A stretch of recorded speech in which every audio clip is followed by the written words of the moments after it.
যারা বিরিয়ানি খেতে পছন্দ করেন তারা এবারের ঈদে একবার হলেও এই বিরিয়ানিটি রান্না করে দেখবেন। খেতে যেমন মজাদার হয়, রান্না করা এই বিরিয়ানিটি ততটাই সহজ।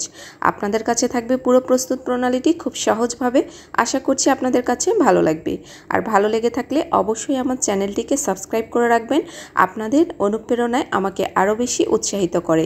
তো চলুন দেখে নেওয়া যাক মজাদার এই কিমা বিরিয়ানির রেসিপিটি। আর পুরো রেসিপিটি আপনাদের জন্য থাকবে খুবই সহজভাবে।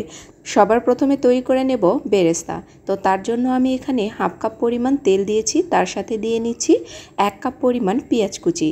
আর বেরেস্তাটা আমি পরবর্তীতে বিরিয়ানিতে ব্যবহার করব, তো আগেই আমি বেরেস্তাটা তৈরি করে নিচ্ছি।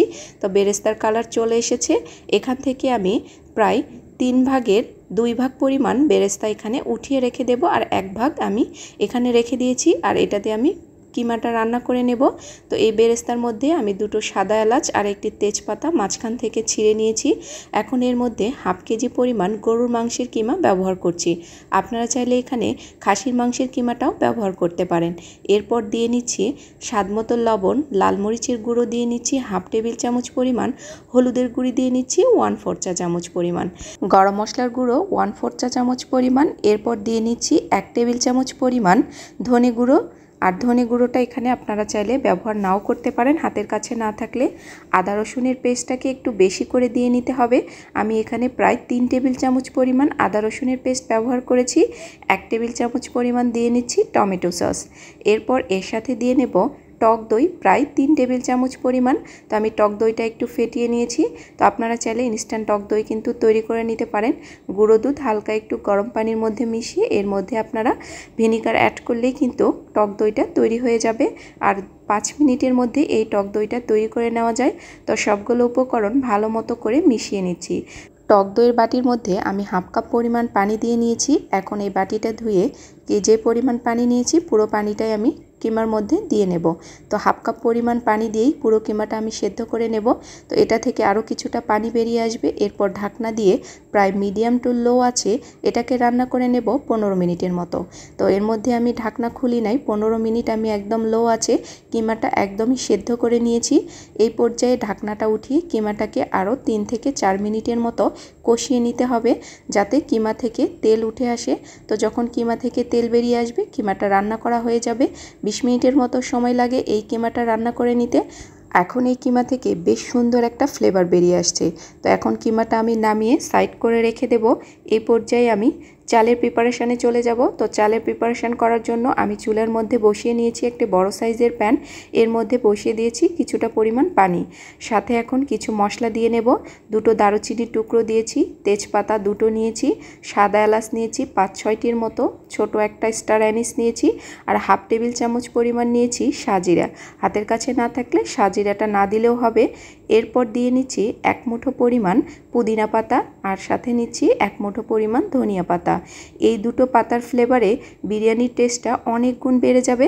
আপনারা একবার হলেও এভাবে এই কিমা বিরিয়ানিটি রান্না করে দেখবেন। তো আমি সব কিছু উপকরণ দিয়ে নিয়েছি। এরপর দিয়ে নিচ্ছি 1.5 টেবিল চামচ পরিমাণ লবণ। তো লবণের পরিমাণটা একটু বেশি করে দিয়ে নিতে হবে, যেহেতু চালটা পানির মধ্যে সেদ্ধ হবে আর পানিটা আমি পরবর্তীতে ফেলে দেব। তো আমি এখানে হাফ কেজি পরিমাণ নিয়ে নিয়েছি বাসমতি চাল। আপনারা চাইলে চিনি গুঁড়া পোলাওয়ের চালটাও এখানে ব্যবহার করতে পারেন। আর এই বিরিয়ানিটি রান্না করার জন্য চালগুলোকে 80% মতো সেদ্ধ করে নিতে হবে। তো সবগুলো চাল দেওয়ার পরে আমি 10 থেকে 12 মিনিটের মতো সময় নিয়ে চুলার হাই হিটে এই চালগুলোকে সেদ্ধ করে নেব।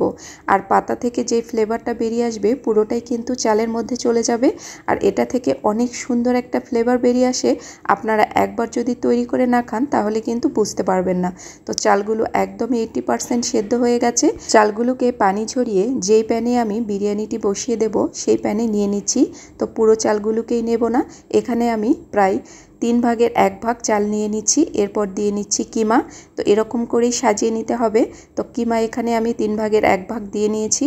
এরপর দিয়ে নেব এর উপরে কিছুটা পেঁয়াজ বেরেস্তা, যেটা আমি আগেই করে রেখেছিলাম। তো পেঁয়াজ বেরেস্তাটা দেওয়ার পরে এর উপরে আমি আরও কিছুটা চাল দিয়ে নেব। তো আমি 3 স্তরে এটাকে ভাগ করে নিয়েছি, আপনারা চাইলে 2 বারেও কিন্তু দিয়ে নিতে পারেন। তো এর উপরে আবার দিয়ে নিচ্ছি পেঁয়াজ বেরেস্তা। এরপর দিয়ে নিচ্ছি কিছুটা পুদিনা পাতা আর ধনে পাতা, তাহলে এর ফ্লেভারটা আরও অনেক বেশি স্ট্রং হবে আর খেতে বেশ ভালো লাগবে। তো এখন এর উপরে আবার দিয়ে নিচ্ছি কিমা। এই বিরিয়ানিটি যদি একবার রান্না করে খান আপনার মুখে স্বাদ লেগে থাকবে। তো সব কিমা দেওয়া হয়ে গেছে, সবার উপরে আমি আবার কিছুটা ভাত দিয়ে নিচ্ছি। তো সবগুলো ভাত দেওয়া হয়ে গেছে, এখন এর উপরে আবার দিয়ে নিচ্ছি কিছুটা পরিমাণ পেঁয়াজ বেরেস্তা।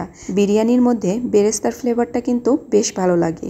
তো এরপর সবার লাস্টে দিয়ে নেব দুধ। তো আমি এখানে হাফ কাপ পরিমাণ দুধের মধ্যে সামান্য একটু অরেঞ্জ ফুড কালার ব্যবহার করেছি। আপনারা চাইলে শুধু দুধটা এখানে ব্যবহার করতে পারেন। তো চারিদিক থেকে এই দুধটাকে ছড়িয়ে দিতে হবে যাতে পুরো চালের গায়ে এই দুধটা লেগে যায়। তো চারিদিক থেকে একটা চামচ দিয়ে ভালো মতো করে ছড়িয়ে দিচ্ছি। তো সবটুকু দুধ দেওয়া হয়ে গেছে, সবার লাস্টে দিয়ে নিচ্ছি ঘি। আমি এখানে 4 টেবিল চামচ পরিমাণ ঘি দিয়েছি। এরপর ঢাকনা দিয়ে চারিদিক থেকে কিছু ময়দা দিয়ে আমি এটাকে একদমই কোট করে নিয়েছি যাতে বাতাস বাইরে বেরিয়ে আসতে না পারে। একদম মিডিয়াম টু লো আছে এটাকে কুক করে নেব 15 মিনিটের মতো। তো 15 মিনিট বাদেই ফিরে এসেছি, বিরিয়ানিটি একদম রেডি হয়ে গেছে। কালারটা এবং লুকটা দেখেই বুঝতে পারছেন বিরিয়ানিটা কতটা টেস্টি হবে। আর এটা অনেক বেশি মজাদার হয়েছিল, আর এটা থেকে অনেক সুন্দর একটা ফ্লেভার বেরিয়ে আসছে। আপনারা একবার হলেও এই ঈদে এই কিমা বিরিয়ানিটি রান্না করে দেখবেন। এতটাই মজাদার হয় যে একবার খেলে এর স্বাদ মুখে লেগে থাকবে। আমি চেষ্টা করি সবসময় সহজ রেসিপি শেয়ার করার জন্য। তো এই পর্যন্তই, সবাই ভালো থাকবেন। আপনাদের সাথে আবার দেখা হবে নতুন কোনো সহজ রেসিপিতে। আল্লাহ হাফেজ, আসসালামু আলাইকুম।